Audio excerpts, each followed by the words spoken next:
Hello, everyone, and welcome to Friday Night Skype. I'm Dilly DV saying hi, how's it going? And then to my left, I have B Dude. Let's go ahead and give a little shout out, B Dude. Nice animal voice. And then to the right here, we've got Goodo Utarai. Crack. Then across from me, right in I'm front, a duck. is Genray. Meow. And then Johnny Cage is kind of suspended from the middle. He's kind of in the circle, you know? He's right in the middle of us. Pleasure to be here, Dilly. Oh, it's good. I'm glad we could all get together for this momentous What kind of occasion. animal makes a pleasure to be there sound, A Johnny? polite one, all right? Now shut the hell up. All right, now we have all the animal noises again. All right, so I've got a good question for y'all that I don't think we've ever addressed yet. I want to talk about bosses. More specifically, I want to talk about notorious bosses who use the "oh, I thought I killed you" technique. Like the "I thought you were dead, then you came back, and although I killed you and I thought you came back." I have an example, a very good example for any of you that have ever played Metal Gear Solid. Is Liquid Snake. You must kill him 5 times in that game. You kill him in like the Hind, you kill him in Metal Gear a couple times, and then you kill him on a stupid what was it, a Jeep with a mounted machine gun, and then in the end, Foxeye gets him. And I was just wondering, what are some notorious bosses that you guys remember that just won't die? Ultros. That son of a bitch just would never die. I mean, he was comical and all, but he was always there and always persistent and always had those googly eyes every single time. Who's Ultros? For Final Fantasy VI. Oh, It's like this big puddle of purple slime kind of thing on my bobber. He was an octopus. There you go. Use slime, octopus, same difference. What about you, dude? You played a ton of RPGs.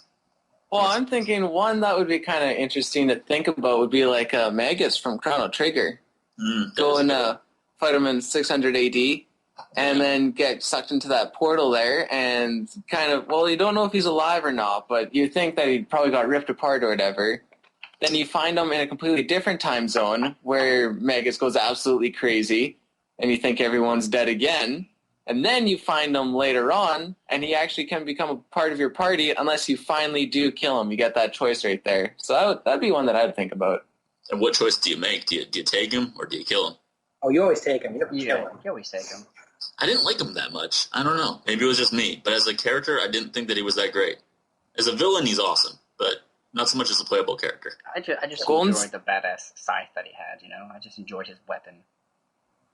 Golden Stud and Dark Matter is all you need. The only other one I can think of is that I'm playing Lufia 2, and halfway through the game you have to fight Gades, and then coming up towards the end you have to fight him again, but he's literally a complete pushover. He just has the same amount of stats and HP that he had the first time you fought him, so I guess in a sense it's kind of a good feeling to be able to pummel him that badly, but then again, if you fight him the first time and you're strong enough, you can kill him anyway, so I don't know if that really counts. Gary Oak. Oh my god, notorious rival. Oh, you guys missed a pretty obvious one. Fucking Bowser.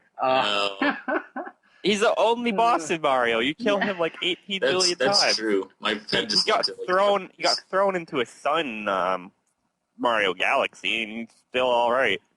Let's try and stray away from the typical bosses that end at the end of every game. I mean, bosses that are just in one game. Bowser is like an iconic boss that's in every Mario game. I feel like that's cheating.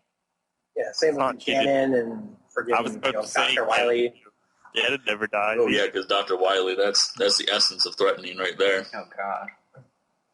Okay, Sigma then. Sigma is a bit more threatening. If he would only change that expression on his face every now and again. Oh man, but yeah, I don't know. Outside of the RPG realm, I'm trying to think of bosses that show up. You brought up a good point with Metal Gear Solid because that's outside of the general RPG realm. Immediately, I go to 16-bit RPGs, and I'm thinking of people like that. But I don't know. There's Junior Troop on Paper Mario. You must fight him 6 times throughout the whole game. So there you go. I don't understand why Mario didn't just kill him the first time. Because Mario doesn't kill people. Yeah, I was about to say He has Mario. the Batman complex. He's super friendly. Fat Man Complex. What exactly is Fat Man Complex? The Batman complex. Oh, no, I like Fat Man Complex better, and I want to learn more about it now. Well, see, if you have a I- Fat Man, you can fire a mini nuke and take out a behemoth in one shot. See, I thought Fat Man Complex was going to be like, he jumps. He's not meaning to kill people, but he's so fat that he crushes them. Oh, He does Okay. it. He does It's it. like some sort of like Frankenstein Hulk kind of situation where you can't get too close to normal people, otherwise you'll just kill them. Or like Lenny from Of Mice and Men. What about the rabbit, George? I broke his skull, George. Gotta stop killing rabbits, honey. Seriously. Oh, it's so sad. Well, my It first wasn't a rabbit he killed, it was a puppy. was it? A Yep. mouse, actually. Man, that was like 6th grade. I don't even remember that anymore. He killed a puppy, but he was talking about the rabbits on the farm. He killed the puppy, and then he killed that chick, and then Oh, they yeah. all shot him in the back of the head. No, George Yeah, well- shot him. George shot him in the back of the head. All right, George all right. shot him in This the back of the quickly head. got away from video games really fast. Okay. All right. Well, my question for you, one of my questions that I thought of, the only one that I thought that was really good was whenever I play a game, especially a game that I own, well, most of the games that I've LP'd, I've owned, but I always try to think of, like, why did I have this game? What appealed to me? Because most of these games I bought, like, pre-10 years old, so there's probably something really simple about them that appealed to me. But I was thinking, what was your guys' first video game memory ever? Doesn't have to be, like, the first game you played. It could just be, like, you seen video games for the first time even. What's your earliest memory of that? It was Icarus on the first Game Boy. Kid Icarus on Game Boy? Yeah. Yeah. Wow, on the Game Boy. Yeah. Jeez. Wow, I would not have expected that. The old, like, gray, you could murder somebody with it in a single blow Game Boy. It's as good as a brick if you need to take somebody out. Paperweight, great. It's awesome. Yeah, but that was my first memory. My brother was playing it, and then I got to play it one time. I remember playing a lot of my brother's games. I just remember, like, erasing all of his data and him just getting really pissed. Or like was it Jurassic Park for the Sega? The Sega Genesis? Yeah. I always hear that game brought up for the Sega Genesis, and it opens up with the T-Rex, like, screaming at the Sega logo. Yeah, I remember that game was hard as shit, too. I never could get any further than, like, the first 10 seconds. But, I was, like, 4 or something, so... Yeah. It happens. These games are difficult. It's still difficult. I love it when you run into a game where you're like, oh, right, it's 20 years later. I'm going to go back and completely dominate this game. And you're like, oh, my gosh, it's even harder than I remember. Oh, Mortal Kombat. That is actually a pretty good example. You're just like, all right, I got this. Oh my god. What was so appealing about this other than the blood? Sad thing is, I used to actually be able to beat that when I was a kid. I tried playing it not that long ago, and I couldn't get past third, fourth round. I had the same thing with Fatal Fury, because the place I went to had like a Neo Geo, and I could beat the game in 1 quarter. Now I pop it in now. It's like, what am I doing? I don't know. I love those Neo Geo arcades where you had like the 4 games in one. Always had Fatal Fury and Samurai Showdown on there. Those are some awesome fighting games back in the day. Metal Slug. And Metal Slug. So what about you, B-Dude? First video game memory ever? First thing I could ever think of is I just have a vivid memory of me playing A Boy and His Blob. And I can just see it in my mind. I'm standing by the house, and I turn the blob into a ladder, and I climb the ladder, and that was probably as far as I ever got in that game. But I just can remember that so clearly. First video game thing there. It really has no relevance to actually gaming other than I could turn a blob into a ladder. That game is really hard, too, by the way. I'm really not a fan of that. That and, like, Maniac Mansion. Pretty similar games. But really, like, those old puzzle games, they're, like, so much based on trial and error. Yeah. Ridiculous. So The Boy and His Blob is a remake thing? 'Cause last time I remember it, like, first time I ever saw it was like an arcade game on the Wii or something. Or a Wii game. Well, yeah, it's a Nintendo game originally, and it might have had an arcade release back in the day of arcades. That could very well be. Not positive, though. I had no clue about it. Like, I never heard of The Boy and His Blob until it came out, recently. Yeah, it's pretty good. NES game. You can get it pretty cheap too. It's only like $6 or $7. You really want it, and who doesn't want it? I'd have to dig out my Nintendo somewhere, my storage. You should have your Nintendo out at all times. Yeah, it's not exactly a puppy, you know? Although its replay value is very high. Oh, yeah, absolutely. I love my Nintendo. I've been picking up games like crazy for it. It's crazy how much prices for games have gone up in the past 9 months since I've been collecting them. Really weird. You're inspiring people. Has your collection value increased since you bought it, or has it remained the same?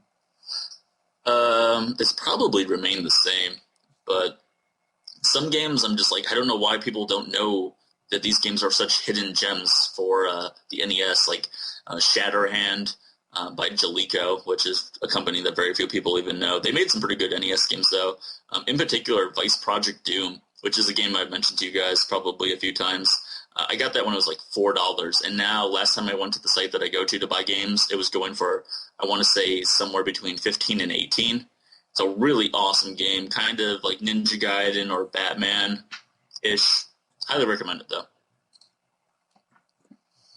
Anyhow, Genrai, what's your first memory? I want to know what this old man has to say. Yeah, okay. Was it the Commodore 64, maybe? No, it was an Atari 2600. Nice. Playing Space Invaders or Asteroid or one of those. Any one of the knockoffs. Where you're just a little ship at the bottom of the screen shooting at random blocks that look like Legos. Oh, man. I wasn't even playing it. I was just sitting there staring at the screen like, this is so awesome. Last year when I was at the anime convention I used to always attend, they had an Atari there that people were playing, and I was just like, I was blown away by the fact you could put the cartridge in and start it up, and you are immediately playing the game. It's like, what? I don't have to sit here for like 2 minutes with people's licenses going by? Oh my god. How things have changed. Wow. What about you, Otarai?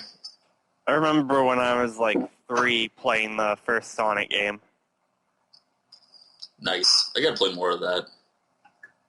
I remember there's one part where you rescue a bunch of like bunnies from a cage, and I always flip the fuck out when that happened. I'd run around going, I just saved all the bunnies in the world. It kind of looked like you did. It was a lot of bunnies. Ain't nothing wrong with bunnies. Yeah, we watched that video about the bunny hopping championships the other day, didn't we? I showed you guys that. That was stupid. That was the most stupidest thing I think you ever showed me thus far, which is saying very little. Was it like the puppy Super Bowl?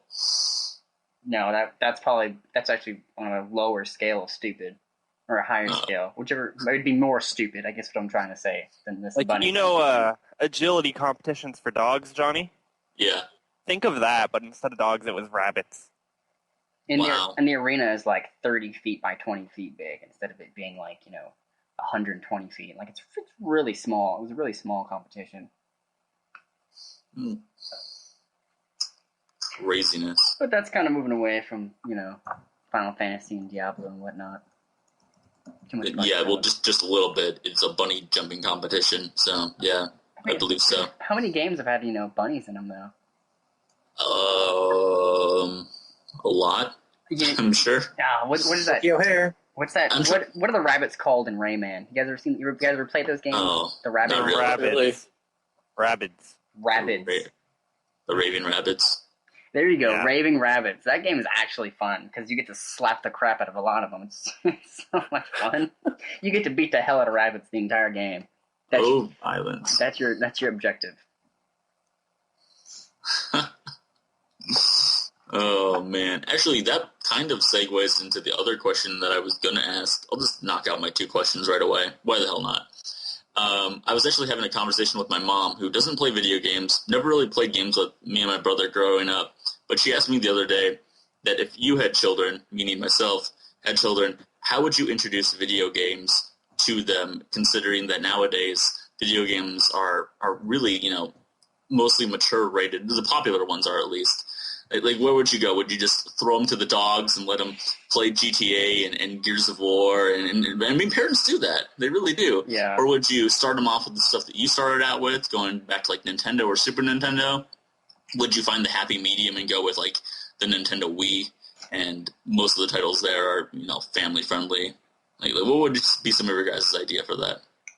I would make them play 10 hours of Dark Souls, just straight off.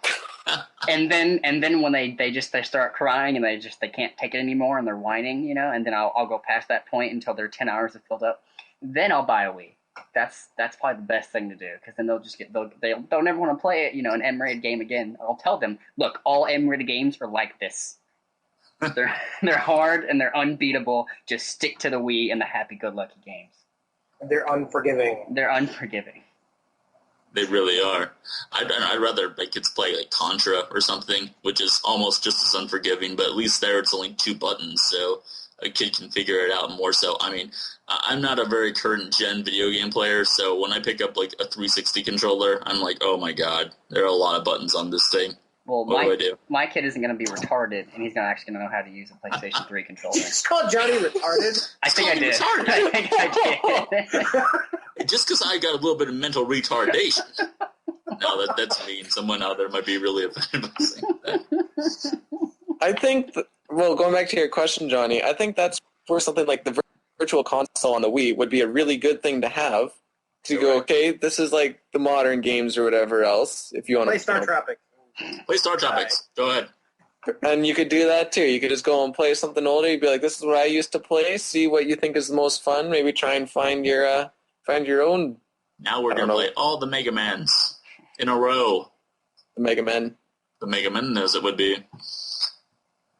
I would just outright ban games in my house. Like, if I have a kid, they're not playing Call of Duty. Like, that's just... No, it's dumb. No, you're going to play what I said. No video games at all. You're just going to completely cut him off. No. Oh, I said stupid video games. Okay. I didn't... Call of Duty. Like, it's the same freaking game over and over again. If I had a kid, I wouldn't let him play that. I'd be like, no, you're going to play a real game. Here, you're going to start with Super Mario World. And if you can't play this, I'm going to disown you and leave you in a forest somewhere because you're not my kid. It is really, honestly, I'm the last person to really recommend first-person shooters, but it's a really good stress reliever to just shoot up something of anything every now and again. Oh, yeah. That's why I like Team Fortress, because it's actually, a fun shooter, where every other shooter I've seen, even Halo, it all looks like the same generic. You have the same gun. You just go shoot the same thing. Well, okay, maybe not shooting the same thing in Halo, because you shoot aliens, but still, it's always the same gun, same concept. Well, that can certainly be argued. I've played a game on Steam called Killing Floor a lot, which is a lot like Left 4 Dead. If Left 4 Dead had a class system that leveled up as you killed enemies. And the thing I really like about that is the cooperativeness of it all. It's not just people online teabagging their dead allies and enemies and telling them, don't be a fag, don't be a new fag, dude. You're working together to kill the zombie threat. And I like that a lot more. Whenever I play a game like that, I love playing something more cooperatively than against people. So, at least that's where I stand on it. The entire Team Fortress 2 is supposed to be cooperative, but I mean, a lot of people on that game are dumb and don't know what they're doing. Well, it is free to play now, too, so you gotta kind of expect that. But people do that in, fucking Halo games like that, and Call of Duty. Even Call of Duty... You if you have a good team going, you will do better. In Halo, same way. If you have a good team, you will do better. I don't think it really matters the price of the game when it comes down to cooperation. I think it really depends on the mental capacity of the player. And 12-year-olds do not have the same mental capacity of a 20-year-old. Yeah, but they're really good players still. That's just the thing. They really are. I think that people underestimate how good, think back to how good you were at video games when you were 10 years old. You were still really good at video games. Hell, I've been LPing a lot of the games that I beat when I played when I was 10 years old. So, nothing much has changed as far as my skills are concerned. But how would you rate your cooperative ability? Because if you were good at cooperating, then you could be an excellent video game player. Well, in a cooperative game, sure. But in most games where I'm just playing single player, then it really doesn't matter too much. I think what Dilly's trying to say is that adults have a better, sense of thinking ahead, thinking how will this help me in the long run instead of where little kids, they can be good, they can snipe, whatever else, but aren't really thinking how is this going to help me later on sort of thing. Am I hitting the ball anywhere there, Dilly? Yeah, like little kids aren't the best team players, and team playing cooperative games, and that's what you don't need just a good player. You need a team player, and if it's a good player, good team player, then that's the ultimate goal. And little kids, 9 times out of 10, are not a good team player. Neither are the 25-year-old guys that think they're 12. Well, again, that whole 12-year-old mentality just isn't good for cooperative play. I'm just going to throw it out there. Every kid I've played in Team Fortress 2 has been bad. Like, really bad. I don't even have to try. I'm going to stab them easily bad. TF2 is a hard game to figure out, though. Like, I'm terrible at TF2. I get in there, I die within seconds, and that's what turns me off most of that game. That's how it works, though. That's going to happen. Doesn't matter. It's like, it doesn't matter if you die. Like, your kill-death count in that game doesn't matter. It's the objective. That's what people forget. That's why it's, like, so much different than every other shooter. In every other shooter I've seen, you can play like, team deathmatch, just run around killing people, no cooperation. But in Team Fortress 2, you need to work with everyone to do what you have to do. I mean, a lot of first-person shooters give you the option to play objective-based play. Like I know, you guys remember like Unreal Tournament, like fucking capture the flag, domination, assault. Like they had some really good objective play, goal-oriented gameplay. I remember playing Onslaught in Unreal Tournament 2004 for just like hours upon hours on end, especially LAN games of that. That was so much fun. What I miss, what I haven't seen in a while, is Instagib. Nowadays it's called Rockets, but Rockets, you still have a chance the chance to survive, or your opponent will survive if you hit them. But in Instagib, you hit a person, they're dead, and that's what I miss. I miss Unreal Tournament and their Instagib gameplay. I don't know. I mean, you throw a throwing knife at somebody in Call of Duty, they're dead. That's true. That's pretty much the same thing. Well, along those same lines, because I've been playing a lot of Diablo 3 lately, as you guys know, I think that one really great thing that they added to the game was that the loot that enemies drop while you're playing with multiple people, only you can see that on your screen. So you're not sitting there fighting over loot constantly, because that's been a big drawback to a lot of like, MMOs, for instance. Is that someone... like an enemy, I remember this in Final Fantasy XI, and like a rare enemy drops a really rare item, and then everyone has to draw slots to see who's going to get it. And I mean, maybe that's just a way of kind of like keeping the market in check, so not so many of those items are out there to have. But I really love that in Diablo 3, that you can focus on having fun and killing the monsters and just progressing rather than having to focus on, did a rare drop, so I gotta go grab it really quick, Like, that just takes away from what the game should really be. I'm really glad they changed that. Sounds like a great addition. Oh, it is. It is. Actually, in one MMO I played, how they had it set up is for every person that hits the boss, an item is dropped, and the more damage you did, the better the item you would have gotten. Like, there's like different like tiers of items. Like, if you just walked up and hit it once, you would get like the very bottom, but if you actually fought the thing, you would get a higher level item.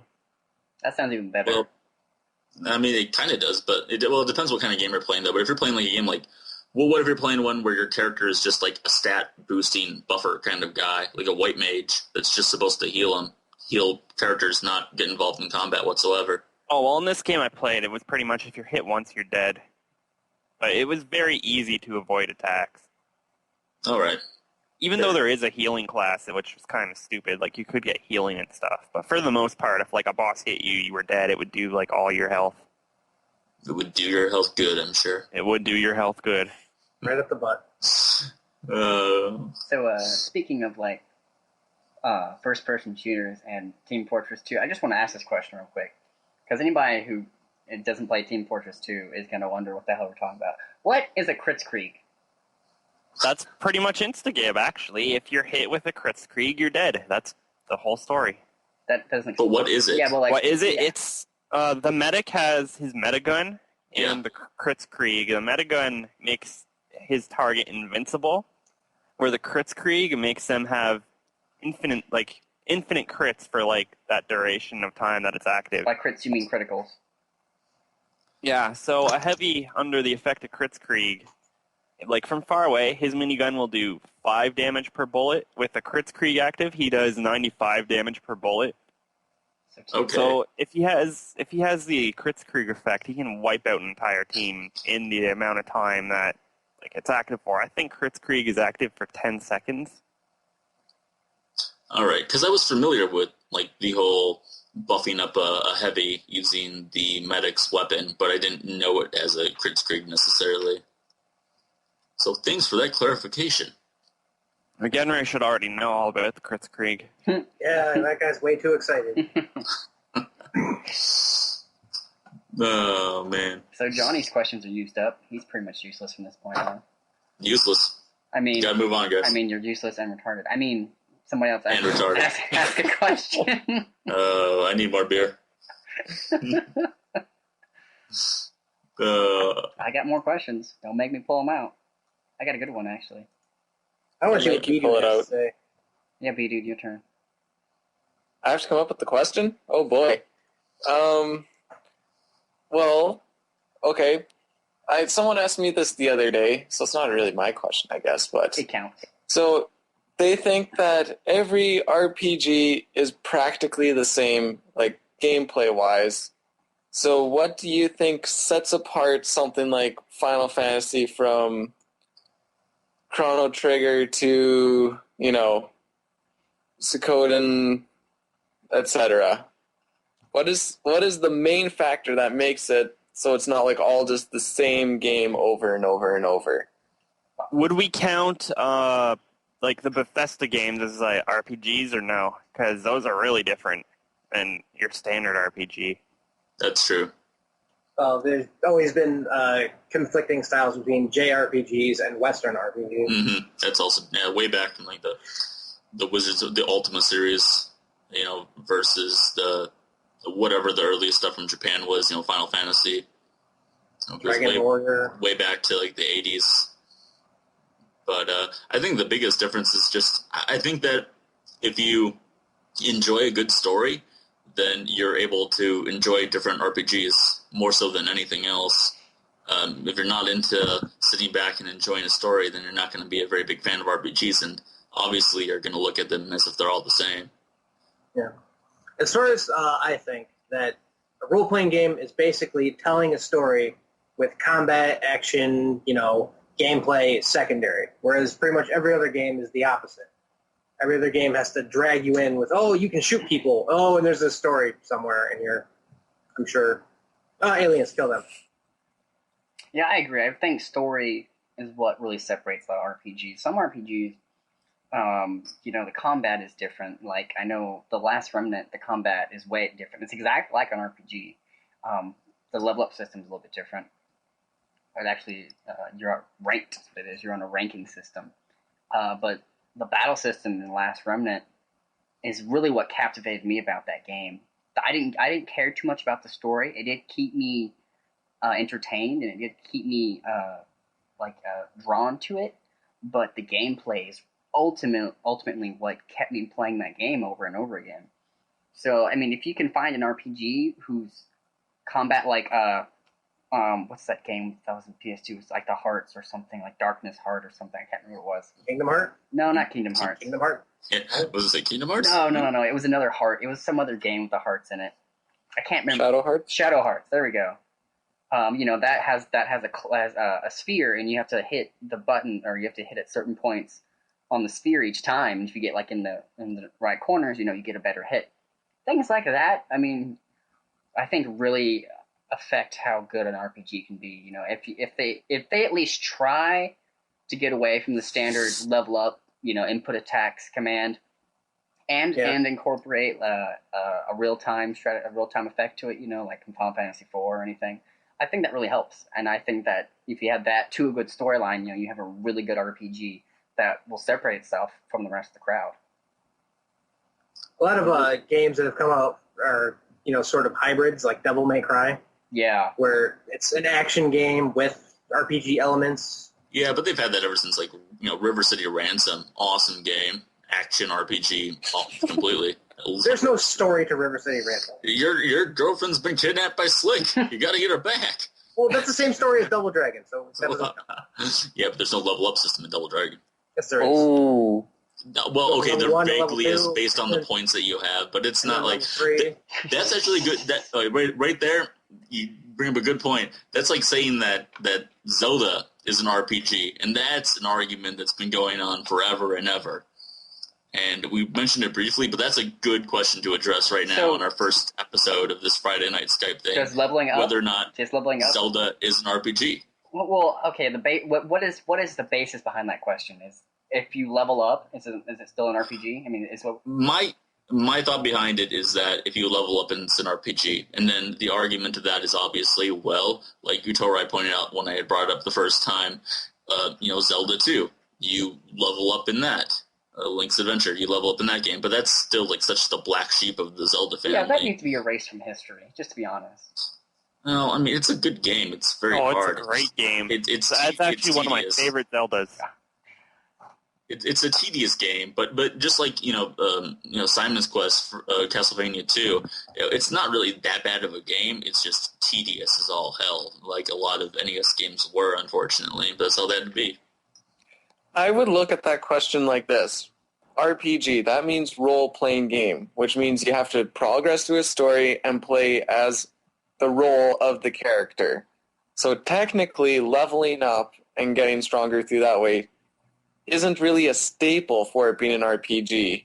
So being that Link plays through this role throughout the game to save the princess from Ganondorf, or Ganon, depending on which game you're playing, technically, I would consider it an RPG on that basis. But that's too I feel like RPG has become so much more than just a role playing game. It has so many different aspects to it. I mean, if you want to just talk about you get to be a role and play through a game, you can talk about any game could be that because you're still playing a character in a game. Well, I think it's supposed to be like the Fable series is a bad but kind of good example at the same time, because you really have control of that character. Link, you're just Link.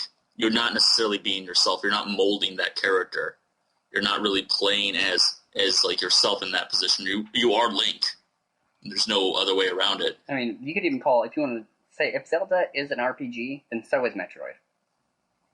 Yeah. And Donkey Kong and Mario. Yeah, all those would be RPGs. Even though Mario... although there is Mario RPG. Exactly. I was about to say that, even though Mario does have a specifically named game, Mario RPG. Well, especially Metroid, because Metroid plays so much like a Zelda game. You're just really confined throughout it. It's just like... Those games are very similar, obviously. You gotta admit that. So the question then would be, where do you draw the line as to where RPG starts and, platformers and whatever else goes? Somewhere between Russia and Ohio. That's a lot of distance either way. Somewhere around there.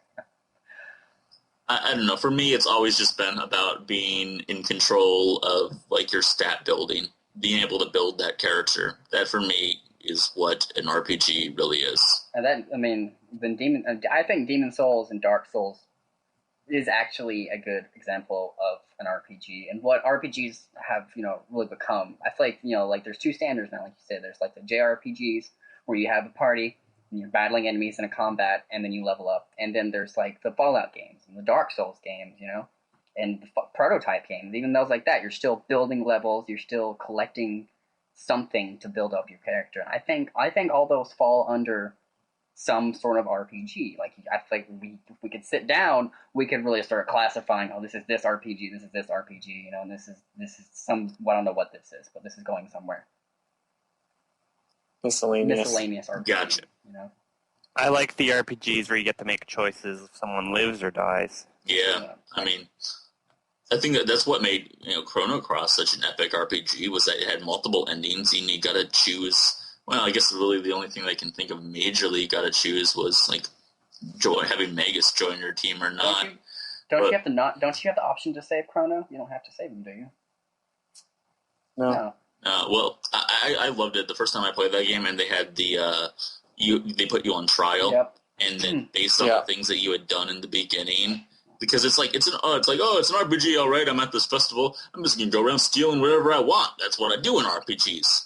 But then it's like, oh man, they were watching me when I just stole that stuff right off the counter. Like, I loved that. That was so awesome. And I didn't get around to playing Chrono Trigger until I was like in high school. And that was so awesome. Like, it was so refreshing to me. To know The only that existed. the only sucky part about that is the outcome was still the same. Yeah, that's true. But it was still something. Yeah. I really liked it. I mean, that was the first thing. And it's early on in the game, so it really still, it still grabs you, at least before you don't know, if you're going to keep playing the game or not. It's what I figure. It's the initial precursor to the real adventure. Yeah. From there, you go and find out what happened to the world, and then you have your big quest to stop it. Mm-hmm. I like how you mentioned stealing things. I like how in Skyrim you can put buckets on people's head and just steal things right in front of them. I thought they fixed that. They were going to, but they thought it was so funny they left it. Is that honestly what they said about it? When it was first found, that's what they said about it. I haven't played it. I hope they didn't fix it. I think if that's true, then they wouldn't have fixed it. I'm pretty sure they fixed it. I think they fixed that day one, pretty much. Because otherwise you could just go in and take everything. I've got to do it. I haven't played Skyrim in months, but I'll go back and clarify that for you. Or someone in the comments will clarify that for you. Haven't played Skyrim since release. I might do something with Skyrim tonight, actually, because I haven't played it in a while. I feel like Skyrim is like a super advanced version of Minecraft. Like, if you could build things in Skyrim, I feel like Minecraft would go out of business. I don't know about that. That's kind of a little off there. Yeah, I guarantee you there will be a Minecraft kind of mod for Skyrim eventually, where you can place down stuff and build stuff. I don't know. Skyrim's amazing. I spent so many hours with Oblivion. I wasn't arguing that. I like Oblivion too. I like how you could shoot people in the chin and they would go flying. Oh yeah, super overpowered arrows. Launch you back 30 feet and turn into ragdolls instantly. Good times. Ragdoll physics. Name the first game that had ragdoll physics. Thrasher, Skate and Destroy for the PS1. Excellent. You get a gold. You get a golden cookie. I just had to say that because I knew it was a game no one else would have any experience with. No, seriously. That was the first game. Everyone here is quite knowledgeable in Final Fantasy, yeah? Yes. All right. I think so. I was not prepared for quiz time, though. I mean, this isn't a hard question. If you played...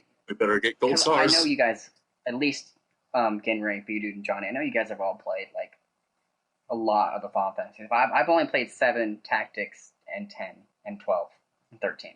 Which isn't saying a lot. You guys have So you have played a lot of the Final Fantasies. But you guys have played a lot of the first ones. I don't know anything about the first ones, the first 1 through 6. I don't know anything about them. But I haven't played. I played 1. I haven't played 2 or 3 at all. And I played 4 and 5 and 6, obviously. But those are just classics. Well, 5's not so much a classic, but I really love 5. Hidden gem. I want you guys to name me 10 Final Fantasy weapons that are pretty much in every Final Fantasy. Excalibur, Ragnarok. It's usually a Holy Lance. Yeah. Holy Lance, White Lance, Cain, Abel's Lance, whatever you want to call it. Did you look this up? Gungnir. I don't even know if there are 10 that are in every one. There's gotta be. The Masamune. Masamune. The Murasame. Usually have the rod. Yeah, Rod. Ultima Rod. Go with really basic stuff. Standard shield. Standard sword. No, they have to be. I'm sorry. They have to be named weapons, Save the Queen. Save the Queen. It's only in the Defender. God, I think that's 10. I don't know. I wasn't keeping track, to be honest with you. I think it was the 6. The Gungarin, that's gotta be in every one. The Gungnir, the Holy Lance. Oh, is that what that is? Same thing. Yeah. Oh, what's the bow called? The Yoichi? Yoichi bow, yeah. The legendary archer Yoichi. Yoichi. Is there usually... I can't think of any whips that would be in a lot of them. There was only, I think, 2 games that actually had whips in it. It was 4 and 8. Tactics? 5. Is that whip? No. No, they had carpets for dancing. That's right. Carpets. They had carpets. You carpet liquor. Scarf fighting. You use my scarf as a weapon. Yeah.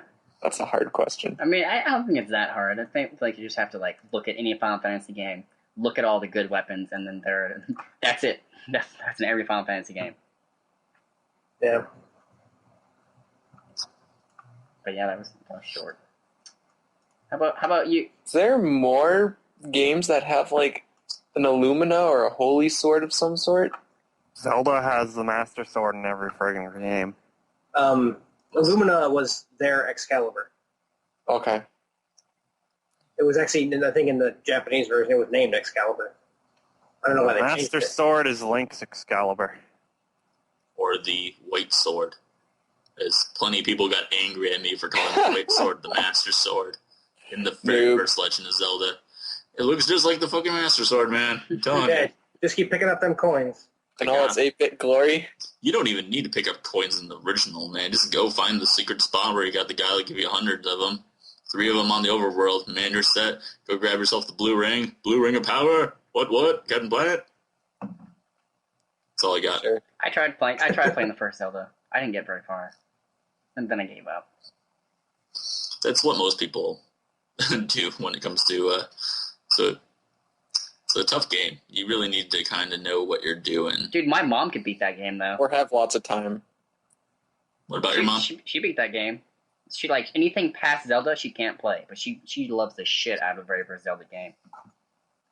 Yeah, I could only imagine being there with like a group of really nerdy people when that game first came out and just having no other resources but the people around you to tell you where certain things are.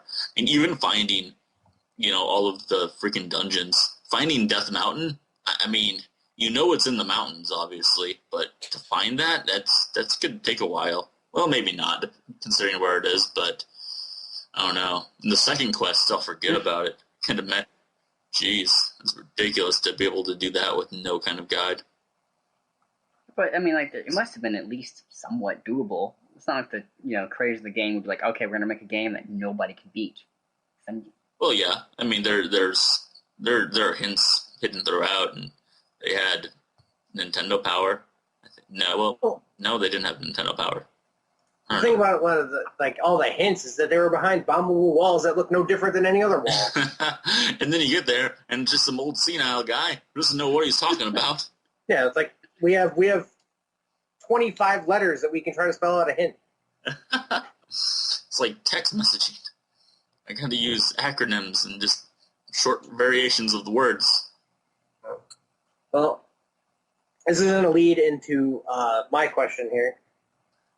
My terrible, terrible inquisitive nature is that a lot of the Wii store and the PlayStation Network putting a lot of old games out there for people to play.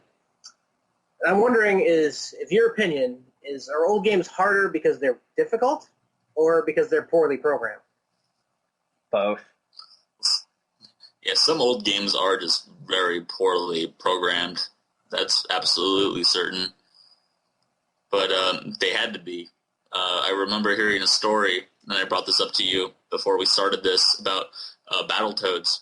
And I had heard that there was a kind of story going around that the original version of it wasn't supposed to be as hard as it was. But the people, Trade West or Rare, whoever it was, they said, no, we need a really hard game because we can't have kids renting this game, beating it over a weekend, and not actually buying it. And I think that's part of the reason why Battletoads is actually as hard as it is today. So then it is a pretty insane game. So then in that case, though, they traded difficulty or ease of difficulty for profit. They made it harder so people wouldn't rent it. That's not like that. I could say that's that. not like bad programming. That's more like good marketing. Well, it's definitely good marketing. Mega Man 2, for instance, that has a normal and difficult setting. In Japan, hell no. It's only difficult. Only us American. It's the only classic Mega Man game that's got a normal and difficult mode to it. And the normal mode's actually not that much more different than the difficult mode, but they figured they had to put it in there for us Americans. Yeah, they actually made up for that, because with the first Devil May Cry, where it was really, really hard for us. Oh, yeah. Because the easy setting or the hard setting over there was the same as our normal setting. Yeah, I remember getting Devil May Cry. When I first got my PS2, I got it for the Christmas. The PS2 came out, and I got GTA 3 and Devil May Cry. And I remember playing Devil May Cry on normal and not knowing how to change the difficulty, and getting to the third level where you had to fight the giant spider at the end, and he just kicked my ass. And then I figured out when you get a game over, then, only then, are you allowed to change the difficulty to the lower setting. That was kind of a dick move. But, kinda, yeah. It really was. I mean, yeah. But it's a fun game still. Still like to play that every now and again. It takes like 2 hours to beat on easy. There's something that bothers me about some games. Now, this mostly comes up in like hacks of games. Like, it comes up a lot in the Super Mario World hacks. Like, you have actual difficulty, and then you have false difficulty, where like you'll jump right in the right spot to hit an invisible block and it just shoots you right down to your death. What do you guys think about things like that? I think ROM hacks are designed by the devil, and nobody can play them ever. It's just an example again, right? Can you guys think of games where it actually has a false difficulty like that? I want to be the guy. Yeah, any game where it's so much based on just trial and error that bothers me. Like I was talking to Genray earlier, and I was saying that any good action platformer, at least from like the 8 and 16-bit era, if you can master that game enough, you should be able to beat that game without taking a single hit. That to me is a perfect game. That's a game that was made flawlessly. That is what Demon Souls and Dark Souls is. That is the whole premise behind that game. Yeah. Oh, yeah. That game's definitely meant to be a throwback to older games of that sort, and I appreciate. I think we've talked about this before. You said that it's like an homage to the old games. Yeah, I mean, it really is. I think that if you go and talk to whoever helped make that game, they would tell you the same thing. I mean, damn you, Ninja Gaiden. Speaking like from experience, like the first time I ever seen anybody play this game. I had a buddy who was better than I was at pretty much anything I ever played. And then I got Demon Souls, and it's like the playing field like leveled out completely. And we were like neck and neck. Whoever played it more was like in the lead of who was further in the storyline. And I don't know, like as Demon Souls, as like a player of it, it really evens out difficulty between people because it's so hard. But once you learn the mechanic, like you say, you can beat that game at a low level without getting hit. And that's what a lot of people do is like, some people try to go for like the tank mode, but a lot of things murder you super quick. It is far better to be agile than it is to be a tank in that game. Yeah. Well, can't you also leave like little notes on the ground for other people in like an online mode, or was that a different game? No, you can. But the notes, you can't write a note. You have to choose from a selection of notes. But that doesn't mean that it's not helpful or that it's not funny at times. Like in Dark Souls, when you get to a certain point in the game where you can warp between bonfires, there's this giant lady. I mean, she's got to be like 10 times the normal size of a person, and then she has these ginormous tits. I mean, they're just. They're huge. Like, you could sleep on them. They're so huge. And then, pretty much there's always a message down there that says amazing chest ahead. And there's always something like that on the ground laying around somewhere. But other times, there's like, hidden wall, and that's what a lot of the hints are. Or they'll say, you need to, don't proceed without poison healing, or an antidote or whatever it was. And Dark Souls and Demon Souls are like that. Like, when you're online, you can leave messages, you can summon people, you can invade people, you can be invaded. But when you're not online, you can't do any of that.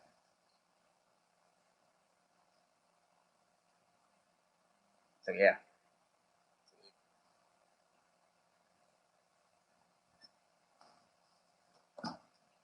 Super awesome. Where'd you guys go? Oh, okay. I thought I lost the call for a second. You guys were so quiet. Yeah, I was wondering. I was like, is anyone going to add anything? Okay. I was just taking it all in. If you guys have never played Dark Souls or Demon Souls, you should, I don't know, at least watch an LP of it. Because I know I can't force you guys to buy a PS3. I do like what you mentioned, though, on how, like, if you're online, you can leave hints for people. Kind of reminds me about those hobo warning signs you'll see on people's fence posts sometimes. I don't know what are you talking about? Hobo fence? I don't know what he's talking about either. Where like homeless people will leave like things on other like fence posts for them, like at this house they're nice, or these guys they're dicks, stuff like that. You've never seen that episode of Simpsons? I've seen that episode of Simpsons. But Grandpa and Bart are going and he's like, oh, these are hobo warnings. This one says this house has good food. This one says mass hobo grave and cellar. I saw that. I remember seeing an episode of Mad Men, actually. But those things don't... That's from, like, the 1920s, if not before that. I don't think those exist anymore. It still existed. It still reminded me of it. I mean, I am aware of it. Therefore, it can't remind me of it. When have you seen a hobo warning sign? On The Simpsons. I didn't say I saw it in real life. They did it. They did exist. You they did exist. You made it sound point. like you're like, oh, have you seen those hobo signs? They're like down the street. You did. And then Utorai put one outside his house saying that there was a hobo mass burial grave in his cellar. Yeah, there is one outside my house. I put it there, but I still saw it. It's kind of like having a no solicitor sign up, but not. I don't know what a solicitor is. Somebody trying to sell you something. Oh, they're allowed to come. They just have to watch a video first. they're not Okay. Mormons or people selling Bibles. He means like vacuum cleaner salesman or insurance salesman. I don't even know what he's talking about right now. So back to video games. How are y'all digging Diablo 3? Loving it. I'm the only one that plays it. Utorai has it. I played it with you. We have videos up of us playing together. Click the link here. Just so you can prove that you actually played it. I love it. If you played Diablo 2, there's no reason why you will not love Diablo 3. It's amazing. And if anyone listening to this wants to play many times, send me a personal message, and I'd be more than happy to play with you. Just don't talk about Star Fox. Don't talk about Star Fox. What? I will play too, but I got dibs on the sexy wizard chick. Uh-oh. Gotcha. If anyone out there in the audience wants to send B-Dude a copy of Diablo, that would be awesome in my books because we're all sold out in my Last area. time I checked, Just putting you that out used there. Utorai's credit card to get you a copy, didn't you? Yeah, No. I gave you a credit card, dude. You said you weren't sure if it was working or not, so I wasn't So going you to try. didn't even try it? You said you didn't know what type it was. Oh, right. Yeah, I kind of lost it, didn't I? That's right. I'll find it eventually. So we need I'll find a it. Diablo 3 for B-Dude Fund. Well, No, I we don't recommend that everyone gets it. I'm doing an LP of it right now. If you're interested, I just have But to. you're only going to do the first act. Yes, I did. I did say that today. I guess it's going to take forever to do the whole game, and it's going to get repetitive and tedious. And I don't think that people want to see that necessarily. That's where your commentary comes in. Yeah, I just love your commentary. Sometimes I can just fall asleep to it. Oh, that's adorable, B dude. You Or that son of a means bitch. That's not creepy at all. But it's Hans. Hans must live on. It's Hans. Everyone loves Hans. You can always trust a guy named Hans. He's been in Lufia, he's been in Shining Force, and now he's rightfully in Diablo 3. And Fantasy Star 4. And he's a monk. And in Fantasy Star Force, some guy named like Han or something with an HN. I don't know. He's a singular Hans. He's a He's not in the game anymore. Spoilers. Oh, did you not post any more? Did you record yet, Uto? Yeah. You did? I watched. We shouldn't be arguing about that, live Oh. on the air, even though this isn't live. It's going to be, it's going to be up We after. should be arguing about this post live. Anyhow, Utorai, do you have any questions at all before we kind of end this discussion of stuff? I think we're good. I think we've had a good discussion here. It's been a good hour. We got a couple minutes. We should at least talk about Digimon or something. Who's everyone's favorite classic Digimon? None of this new crap that I won't have any idea what it is. You have Season 1, Season 2, that's it. Who's your favorites? Wormdramon. You mean just Wormmon? Whatever. I don't know. Like being the little green worm. Season 2. What A did he Wormmon. evolve into? Because that was that whole season with the guy who was evil, but then he became a good guy and joined them early on. Turned into like a... I know what you're talking about. Vaguely know No, what I know. I remember what I'm you're talking about with the armored Digivolution and everything, and like I think they brought Yeah, back. I think they brought back. No, it was Black Spires. They're all trying to get rid of.